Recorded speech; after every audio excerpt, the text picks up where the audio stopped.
Aujourd'hui, je reçois Martine Dorin qui est venue avec ses 2 derniers exemplaires. Alors, on va commencer par la pièce de théâtre. Alors, une pièce de théâtre, qu'est-ce qui t'a pris d'écrire une pièce de théâtre ? Alors, en fait... C'est pas facile d'écrire une pièce de théâtre. C'est pas si difficile, je trouve. Ah bon ? Bon, mais donc, c'était il y a longtemps, puisque c'était en 1999, et on avait demandé au lycée des Îles-sous-le-Vent, on avait demandé à des parents d'élèves d'assurer des petits ateliers. Puisque toi, tu vis plutôt à Rayatea. Je vivais à l'époque tout le temps à Rayatea, moins et là, maintenant. Tu fais des petits allers-retours. Voilà. Et donc, étant parents d'élèves, avec une copine, on s'est proposé, on nous a dit, vous voulez faire un atelier de théâtre ? On a dit, bah, pourquoi pas ? Et donc, il y avait des 6e, 5e, 4e. Et donc, ils étaient 22. Et donc, ils m'ont dit, je leur ai dit, je vais vous écrire une pièce de théâtre. Et ils m'ont dit, mais il y aura un rôle pour chacun. Et j'ai dit, vous êtes 22, il y aura 22 rôles. Donc, la pièce a 22 rôles. Heureusement que la classe n'était pas trop chargée. Ils étaient de plusieurs classes. Hein. Voilà. En fait, 22, ça fait quand même du monde. Alors, l'histoire, parce qu'on ne va pas raconter toute la genèse. Toute la vie, oui. Et cette histoire, pour résumer, c'est toi qui l'as inventée ou ils ont donné des idées au fur et à mesure ? Non, je leur ai écrit moi au fur et à mesure. Non, ils n'ont pas inventé. Ils n'ont pas inventé. Alors, pour résumer pour nos auditeurs. Pour résumer, en fait, c'est une rencontre sur une île imaginaire du Pacifique, une île polynésienne. Et donc, cette rencontre, elle se fait entre les gens de l'île et les gens du bateau, c'est-à-dire qu'un bateau arrive. En fait, il vient là, c'est le 2e qui arrive en 3 ans, donc c'est pas sur les routes maritimes, donc ce bateau vient là parce qu'il y a eu des avaries et qu'il faut bien qu'ils se mettent quelque part. Donc ils arrivent dans l'île, ce qui perturbe énormément les gens de l'île parce qu'ils sont en train de préparer le mariage de la fille du roi.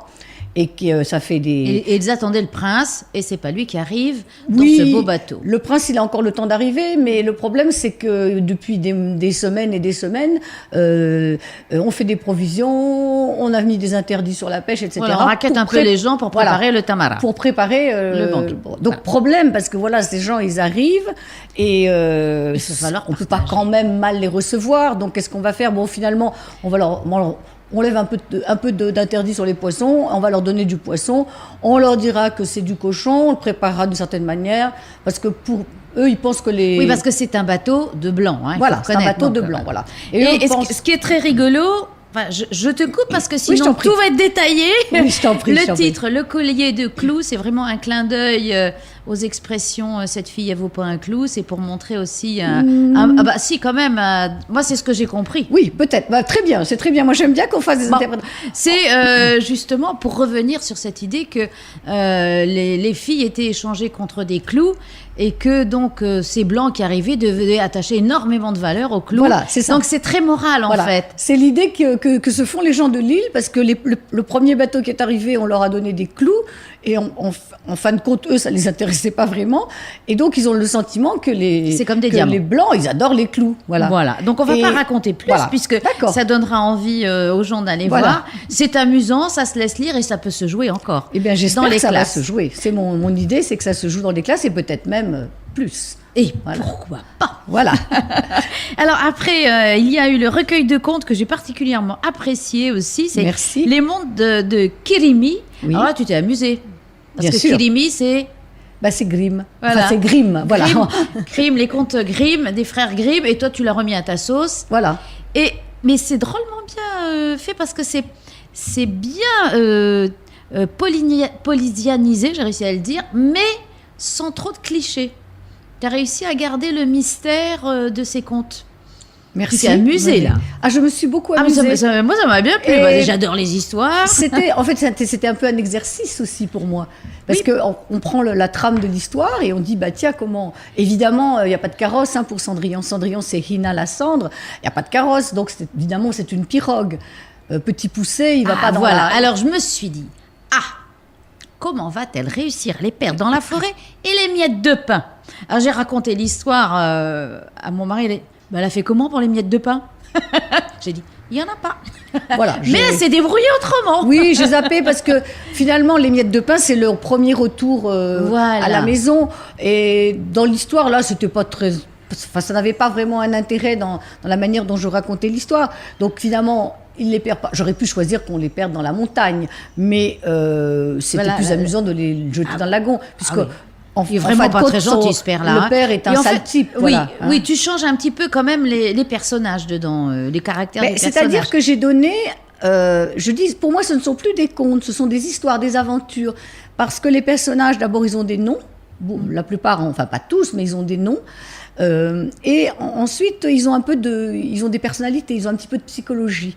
Donc, pour moi, ce n'est plus le conte, au sens vraiment précis du terme, ce sont des histoires. Oui, d'ailleurs, tu as écrit Les Mondes. Voilà, c'est pour ça, voilà. Donc, on aurait pu dire, on a hésité. Moi, je voulais pas que ça soit les contes, parce que pour moi, c'était pas des contes. Donc, on a hésité. Alors, on a cherché les aventures. Bon, aventures, je trouvais que c'était plus restreint. Les mondes, ça donne un petit côté magique. Bah oui, c'est très mystérieux parce que, en fait, avec les illustrations aussi, c'est pas mal ça. Oui, c'est Isa Arthur. Hein. Oui, écoute, ça donne bien ce sentiment et de magie et de puissance et en même temps de mystère. Voilà. Et alors, il y en a d'autres en préparation ? Des mondes. Dans les mondes pas pour l'instant, mais... Non, tu es sur d'autres projets ? Je suis toujours sur 1000 projets, enfin peut-être pas 1000, mais je suis toujours sur un certain nombre de projets et là on va voir parce qu'il y a le salon du livre le salon du livre de Tahiti qui serait au mois de juin, donc il faudrait présenter quelque chose. 2014, oui, ça fait peu pour réécrire, mais je pense que tu t'es bien amusée avec ces contes-là. Ah, je me suis beaucoup amusée, oui. Et alors dans ces cas-là, tu les testes auprès d'enfants, de grandes personnes ? Non, pas vraiment. Maintenant que je suis une grand-mère, avant avec mes enfants, il n'était pas question de leur faire lire. C'était pas dans l'ordre du jour. Mais maintenant que j'ai des petits-enfants, ils me demandent, ils veulent lire des inédits. Ils veulent lire des choses qui ne sont pas... Donc quelquefois, oui, je leur lis des choses. Donc ils font testeurs, ils font les cobayes. Ils sont très bon public. Ils ont intérêt, sinon pas de dessert. Ils aiment toujours, en fait. Ils sont trop bon public, même. Ils sont pas critiques. Non, mais écoute, je t'assure, c'est bien fait. Moi, j'ai bien aimé, justement, de revoir. En fait, ce sont des histoires intemporelles, parce qu'on retrouve un peu toujours ces histoires d'une fille dont les sœurs sont méchantes, ou qui a une belle-mère, ou des parents indignes qui essaient de perdre leurs enfants. Donc, dans toutes les civilisations, il y a un peu ces contes-là. Oui. Ces histoires, ces mondes, et ça manquait un peu.